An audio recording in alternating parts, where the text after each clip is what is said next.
ഓം നമോ നാരായണായ. എല്ലാ സുഹൃത്തുക്കളായ സജ്ജനങ്ങൾക്കും വിനീത നമസ്കാരം. നമുക്കിന്ന് 35-ാം ദശകത്തിലെ 3-ാമത്തെ ശ്ലോകമാണ് നോക്കാനുള്ളത്. 2-ാമത്തെ ശ്ലോകത്തിൽ നാം കണ്ടത് സീതയെ അന്വേഷിക്കുന്നതിനായി സുഗ്രീവൻ വാനര സൈന്യത്തെയെല്ലാം വിളിച്ചു വരുത്തി ശ്രീരാമസന്നിധിയിൽ ചെന്ന് അദ്ദേഹത്തെ വന്ദിച്ചിട്ട് 4 ദിക്കിലേക്കും തൻ്റെ സേനയെ അയക്കുകയാണ്. അക്കൂട്ടത്തിൽ ഹനുമാനെ പ്രത്യേകം വിളിച്ച് ശ്രീരാമൻ തൻ്റെ മോതിരം സീതാദേവിക്ക് കൈമാറുന്നതിനായി ഏൽപ്പിക്കുകയായിരുന്നു. ഇന്ന് 35-ാം ദശകം 3-ാമത്തെ ശ്ലോകത്തിൽ ഹനുമാൻ സമുദ്രം ചാടിക്കടന്ന് ലങ്കയിൽ ചെന്ന് മോതിരം സീതാദേവിക്ക് കൊടുത്ത് ആ ലങ്കാനഗരം ചുട്ടുകരിച്ചിട്ട് തിരിച്ചു വന്ന് സീതാദേവി കൊടുത്ത ചൂടാരത്നം ശ്രീരാമന് കൈമാറുകയാണ്. നമുക്ക് ആ 3-ാമത്തെ ശ്ലോകം നോക്കാം. ത്വദ്വാർത്താകർണനോദ്യത് ഗരുദുരുജവ സമ്പാതി വാക്യ പ്രോത്തീർണോധിരന്തർനഗരി ജനഗജാം വീക്ഷ്യദത്വാങ്കുലീയം പ്രക്ഷുദ്യോദ്യാനമക്ഷക്ഷപണചണരണ സോഢബന്ധോ ദശാസ്യം ദൃഷ്ട്വാ പ്ലുഷ്ട്വാ ച ലങ്കാം ഝടിതി സ ഹനുമാൻ മൗലിരത്നം ദദൗ തേ. ത്വദ്വാർത്ത ആകർണന ഉദ്യത് ഗരുദുരു ജവ സമ്പാതി വാക്യ പ്രോത്തീർണ അർണോധി അന്തർനഗരി ജനകജാം വീക്ഷ്യ ദത്വ അങ്കുലീയം പ്രക്ഷുദ്യ ഉദ്യാനം അക്ഷക്ഷപണചണരണഃ സോഢബന്ധോ ദശാസ്യം ദൃഷ്ട്വാ പ്ലുഷ്ട്വാ ച ലങ്കാം ഝടിതി സഹ ഹനുമാൻ മൗലിരത്നം ദദൗ തേ. ത്വത് വാർത്ത, അവിടുത്തെക്കുറിച്ചുള്ള വാർത്ത ആകർണന കേട്ടിട്ട് ഉദ്യത് ഗരുദുരു ജവ സമ്പാതി വാക്യ. ഉദ്യത് ഗരുദുരു ജവ സമ്പാതി വാക്യ. ഉദ്യത് പെട്ടെന്ന്, ഗരുദുരു മുളച്ചു വന്ന ചിറകുകളോടെ, ജവ സമ്പാതി വാക്യ. അപ്പോൾ അങ്ങനെ മുകളിലേക്ക് പറന്നുയർന്ന ആ സമ്പാതി പറഞ്ഞതിനെ കേട്ടിട്ട് ഉത്തീർണ അർണോധിഹി, ഉത്തീർണ മുകളിലേക്ക് ചാടി, അതായത് ചാടിക്കടന്നു, അർണോധിഹി സമുദ്രം ചാടിക്കടന്നിട്ട് അന്തർനഗരി, ഇവിടെ അന്തർനഗരി നഗരത്തിനകത്ത്, അതായത് ലങ്കാ നഗരത്തിനകത്ത് പ്രവേശിച്ചിട്ട് ജനകജാം വീക്ഷ്യ, ജനകൻ്റെ മകൾ, അതായത് സീതാദേവിയെ വീക്ഷ്യ കണ്ടിട്ട് ദത്വാങ്കുലീയം, കൊടുത്തിട്ട് അങ്കുലീയം, അതായത് ശ്രീരാമൻ ഹനുമാൻ്റെ കയ്യിൽ ഏൽപ്പിച്ചിരുന്ന ആ മോതിരം സീതാദേവിക്ക് കൊടുക്കുകയാണ്. പ്രക്ഷുദ്യോദ്യാനം, അതായത് പ്രക്ഷുദ്യോദ്യാനം എന്ന് പറഞ്ഞാൽ ഉദ്യാനം തകർത്തിട്ട്, അശോകവനത്തിൽ സീതാദേവി ഇരിക്കുന്ന ആ പ്രദേശം മാത്രം മാറ്റി വെച്ചിട്ട് ബാക്കിയെല്ലാം തകർത്ത് കളയുകയാണ് ഹനുമാൻ. പ്രക്ഷുദ്യോദ്യാനം അക്ഷക്ഷപണചണരണഃ, ഉദ്യാനമെല്ലാം തകർത്ത് കളയുന്ന വാനരനെ കണ്ടിട്ട് അക്ഷകുമാരൻ, അക്ഷക്ഷപണചണരണഃ, രണഃ യുദ്ധത്തിനായി വന്ന രാവണൻ്റെ മകനായ അക്ഷകുമാരനെ വധിച്ചിട്ട് സോഢബന്ധോ ദശാസ്യം, ബ്രഹ്മാസ്ത്രത്താൽ ബന്ധിക്കപ്പെട്ടിട്ട്, ബ്രഹ്മാസ്ത്രം വന്നപ്പോൾ എതിർക്കാൻ നിന്നില്ല, വളരെ വിനയത്തോടെ ആ ബന്ധനം ആസ്വദിച്ചു എന്നർത്ഥം. ദശാസ്യം രാവണനെ, ദൃഷ്ട്വാ കണ്ടിട്ട്, പ്ലുഷ്ട്വാ ച ലങ്കാം, പ്ലുഷ്ട്വാ ലങ്കയെ ദഹിപ്പിച്ചിട്ട്, അതായത് ചുട്ടുകരിച്ചിട്ട്, ഝടിതി സ ഹനുമാൻ, പ്ലുഷ്ട്വാ ച ലങ്കാം ലങ്കയെയും ദഹിപ്പിച്ചിട്ട്, ഝടിതി പെട്ടെന്ന്, സഹ ഹനുമാൻ ആ ഹനുമാൻ മൗലിരത്നം ദദൗ തേ, മൗലിരത്നം ദദൗ തേ അവിടത്തേക്ക് തന്നു എന്നർത്ഥം. അതായത് അവിടത്തേക്ക് ആ ചൂടാരത്നവും തന്നില്ലേ എന്ന് മേൽപ്പത്തൂർ ഭഗവാനോട് ചോദിക്കുകയാണ്.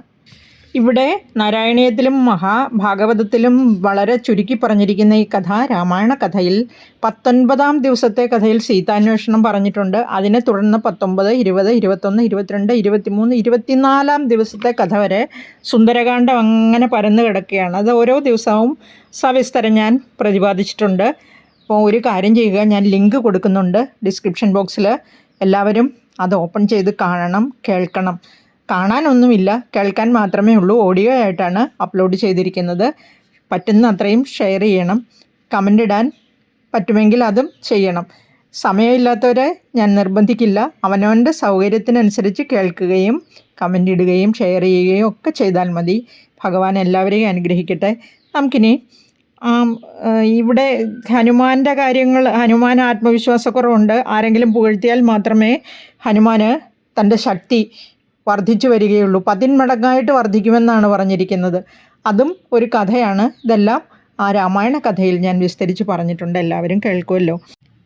ഇനി ശ്രീരാമചന്ദ്രനോട് ലങ്കയിലെ വൃത്താന്തങ്ങളും അവിടുത്തെ സൈന്യത്തെക്കുറിച്ചും അവരുടെ എല്ലാ ചുറ്റുപാടുകളെക്കുറിച്ചും അറിയിക്കുന്ന ഹനുമാൻ സീതാദേവി കൊടുത്തയച്ച ചൂടാരത്നവും ശ്രീരാമചന്ദ്രന് കൈമാറുകയാണ്. ഈ 4-ാമത്തെ ശ്ലോകത്തിൽ ശ്രീരാമൻ ലങ്കയിലേക്ക് യുദ്ധത്തിന് പോകുന്നതിനായി, അതായത് രാവണനോട് ഏറ്റുമുട്ടുന്നതിനായി സമുദ്രമധ്യത്തിൽ സേതുബന്ധനം നടത്തുവാൻ ആഗ്രഹിക്കുന്നു. അതിനായി സമുദ്രദേവനെ പൂജിക്കുന്നു, അപേക്ഷിക്കുന്നു. പക്ഷേ 3 ദിവസമായിട്ടും സമുദ്രദേവൻ പ്രത്യക്ഷപ്പെടുകയോ വഴി കൊടുക്കുകയോ ചെയ്തില്ല. ക്രുദ്ധനായ ശ്രീരാമൻ ആഗ്നേയാസ്ത്രം അയച്ച് സമുദ്രത്തെ വറ്റിക്കാൻ ഒരുങ്ങുമ്പോൾ സമുദ്രദേവൻ പ്രത്യക്ഷപ്പെടുകയും ആ സമുദ്രമധ്യത്തിൽ വഴി കൊടുക്കുകയും ചെയ്യുന്നു.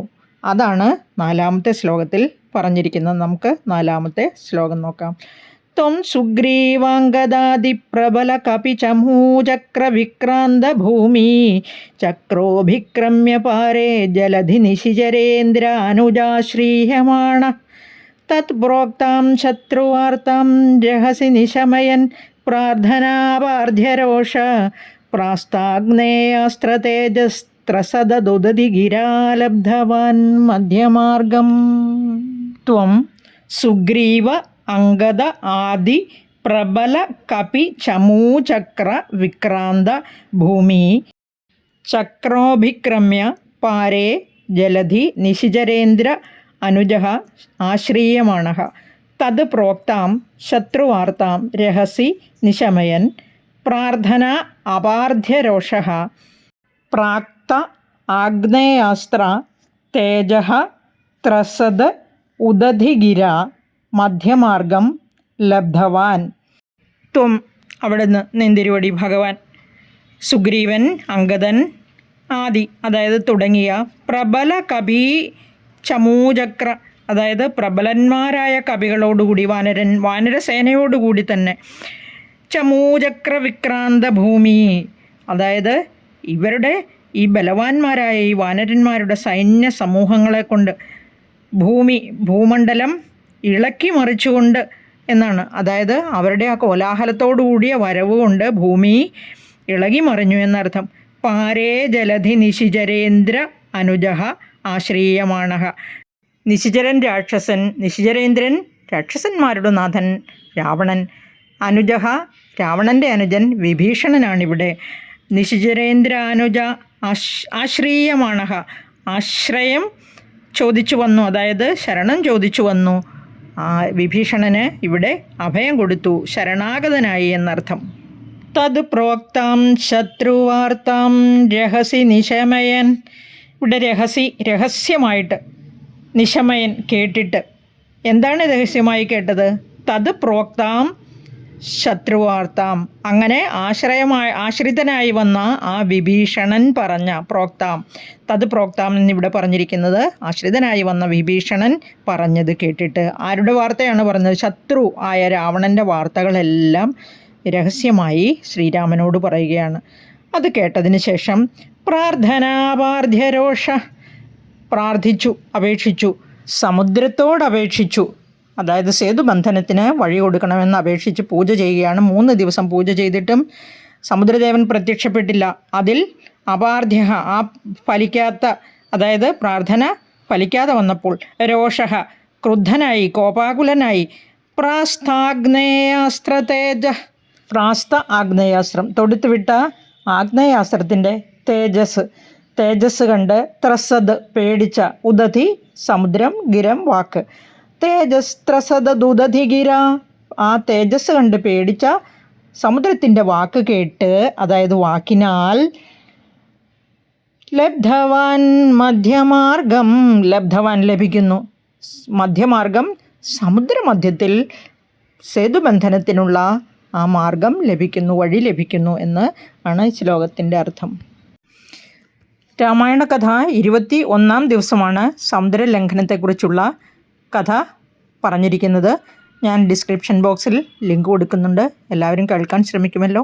അതുപോലെ ആദ്യമായി കാണുന്നവർ ഈ വീഡിയോ, അതായത് എൻ്റെ ചാനലൊന്ന് സബ്സ്ക്രൈബ് ചെയ്യാൻ മടിക്കരുത്. അതുപോലെ തന്നെ പറ്റുന്നത്ര ഷെയർ ചെയ്യാനും കമൻറ്റ് ചെയ്യാനും ശ്രമിക്കുമല്ലോ. എല്ലാവർക്കും നന്ദി, നമസ്കാരം, ശുഭദിനം നേരുന്നു. ഭഗവാൻ ശ്രീരാമചന്ദ്രൻ എല്ലാവരെയും അനുഗ്രഹിക്കട്ടെ. ഭഗവാൻ മഹാവിഷ്ണു, ശ്രീ ഗുരുവായൂരപ്പൻ നമ്മെ എല്ലാവരെയും അനുഗ്രഹിക്കട്ടെ എന്ന് പ്രാർത്ഥിച്ചുകൊണ്ട് നന്ദി, നമസ്കാരം.